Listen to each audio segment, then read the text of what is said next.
열심히 달린다고 해서 앞으로 나아가는 느낌이 매일 드는 것은 아니었다. 좋아짐과 나빠짐을 반복하는 중에는 방향을 잃기 쉬웠다. 그래도 부지런히 노력하는 방법 외에는 다른 길을 알지 못했고 큼지막한 홈런을 날릴 재주가 없다면 작은 안타라도 착실하게 때려야 한다고 생각했다.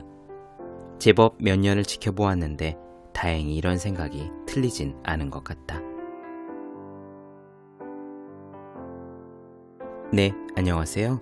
노버와 함께하는 일주일, 오늘은 그 4번째 시간입니다. 노력이라 쓰고 버티기라 읽는 애 4가지 챕터 중에서 2번째는요, 노력입니다. 시작을 했으면 계속 달려가야죠. 노력을 해야 합니다.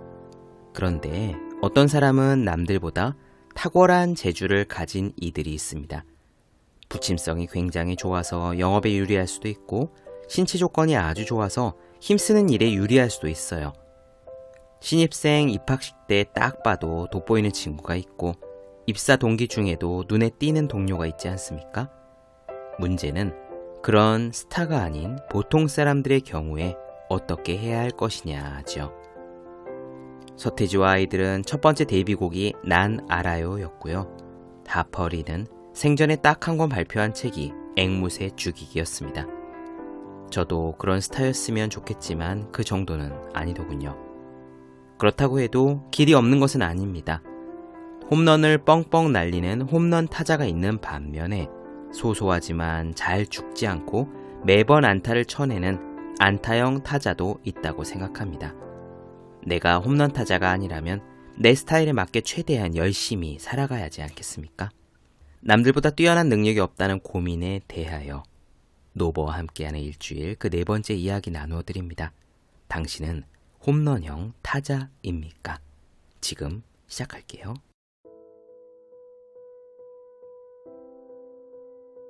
지인 중에 직장 생활을 하다가 대학 교수로 임용된 형이 있다. 늘 슬리퍼 차림으로 검도를 하러 왔다가 아이를 돌봐야 한다며 회식 자리를 뒤로 하고 먼저 들어가는 형이다. 요즘 세상에 직장인이 교수로 이직하기가 보통 어려운 일인가? 게다가 형의 표현에 따르면 A급 명문대를 나온 것도 아니요, 박사 논문이 홈런을 친 것도 아니었다. 그럼에도 불구하고 누구나 알만한 서울소재대학의 정규직 교수로 입성하였으니 그 비결이 궁금했다. 형의 이야기는 이랬다. 우선 제일 중요한 건 자기가 홈런형 타자인지 안타형 타자인지 아는 거야. 그런데 나는 아무리 봐도 홈런형 타자는 아니더라고. 그래서 부지런히 안타를 때렸지. 그러다 보니 나한테 맞는 기회가 왔어. 형이 말한 홈런형 타자란 어떤 사람일까? 세상을 들썩이게 만드는 한 방이 있는 사람이다. 흐름을 선도하고 회사 전체가 술렁거리며 카메라 플래시를 터뜨리게 만드는 그런 사람이다. 그들은 몇 년씩 갈고 닦아 성경 두께의 논문을 써내거나 완벽을 기할 때까지 뜯어 고쳐서 대박이 나는 서비스를 출시한다. 안타형 타자는 그렇게 화려하지 않다. 개개의 성과물로는 세상을 바꾸지 못한다. 남들이 크게 주목하는 일도 없다. 스포츠 신문 일면의 대서특필은 아마도 기대하지 않는 것이 현명하다. 대신 짧은 글을 개미처럼 써내고 작은 프로젝트를 아메바처럼 키우면서 조금씩 득점을 쌓는다. 물론 매 타석마다 홈런을 칠 수 있으면 가장 좋겠지만 현실적으로는 불가능한 일이다. 사실 대부분의 보통 사람들은 아예 홈런을 노리기조차 쉽지 않다. 자본금은 부족하고 시간은 넉넉하지 않은 데다가 덩치가 좋은 경쟁자들이 이미 수두룩하니까. 인생은 한 방이라는 말이 멋있기는 해도 인생에서 소위 대박을 칠 수 있는 사람이 과연 얼마나 될까? 형의 설명을 들으면서 생각했다. 홈런형 타자와 안타형 타자, 그 가운데 나는 어느 쪽일까? 초등학교 1학년 때였다. 빈 종이에 부모님이 불러주시는 단어 10개를 받아 쓰는 것이 매일의 숙제였다. 10개를 빠짐없이 하면 참 잘했어요 쿠폰을 하나 받았는데, 그렇게 받은 쿠폰을 여러 장 모은 학생에게 선생님은 연필이나 노트 같은 선물을 주셨다. 글쎄, 어쩌다 그런 일이 일어나는지 모르겠다. 종이에 자를 대고 받아쓰기 할 빈칸을 10개 그리는데 문득 빈 공간이 너무 많이 남는다는 생각이 들었다. 그래서 선을 긋는 김에 10개를 더 그었다. 받아쓰기를 20개, 즉 남들보다 숙제를 2배로 해간 셈이었다. 그런데 다음날 선생님은 쿠폰을 2개나 주셨다. 나는 운이 좋았던 것 같다. 더 많이 하면 더 많이 받는다는 사실을 초등학교 1학년 때 일찌감치 깨달았기 때문이다. 40개, 60개, 80개. 나의 받아쓰기는 날마다 분열하는 아메바처럼 늘어났다. 내가 A3 종이 뒤에 가장 많이 그렸던 받아쓰기 칸은 무려 200개였다.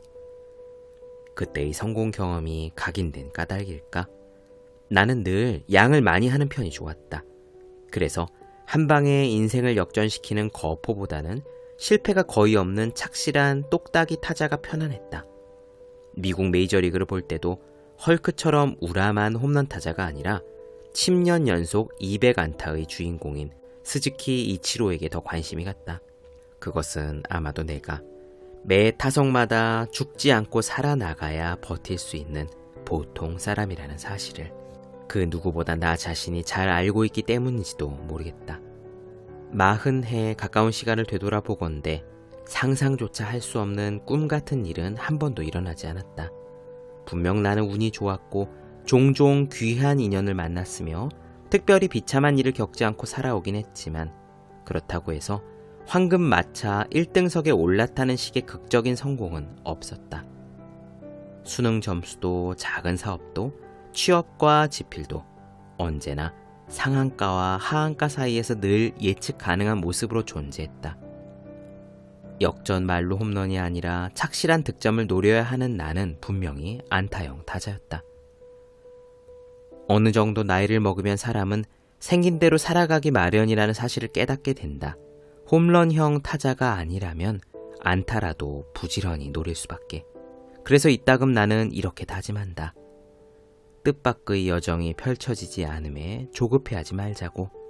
한 타석 한 타석 매번 1루까지 살아나가는 것이 내가 할 일이라고.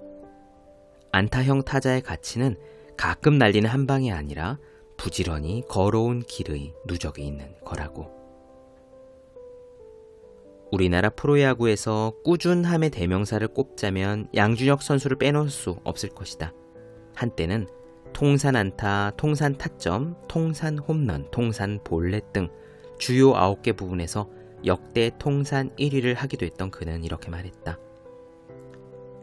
사람들은 나더러 타격 왕이 아닌 홈런 왕을 노려야 한다고 했다. 그러나 나는 홈런을 노리지 않았다. 홈런 타자가 될 수 있는지 스스로 충분히 시험해본 뒤에 나의 길을 정했다.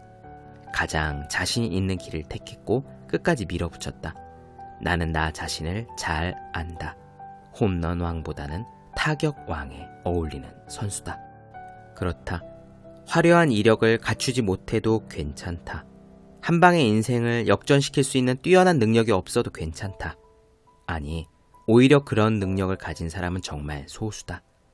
아마도 많은 사람들은 평생토록 단 하나의 공조차 담장 밖으로 넘겨보지 못하고 살 테니까. 하지만 그렇다고 해서 방법이 없다는 이야기는 아니다. 홈런이 야구의 꽃일지라도 야구의 전부는 아니다. 어떤 선수로 기억되고 싶냐는 질문에 양준혁은 이렇게 대답했다. 나는 그저 1루까지 열심히 달렸던 선수로 기억되고 싶다. 난 지금까지 단 한 번도 1루까지 걸어서 가본 적이 없다.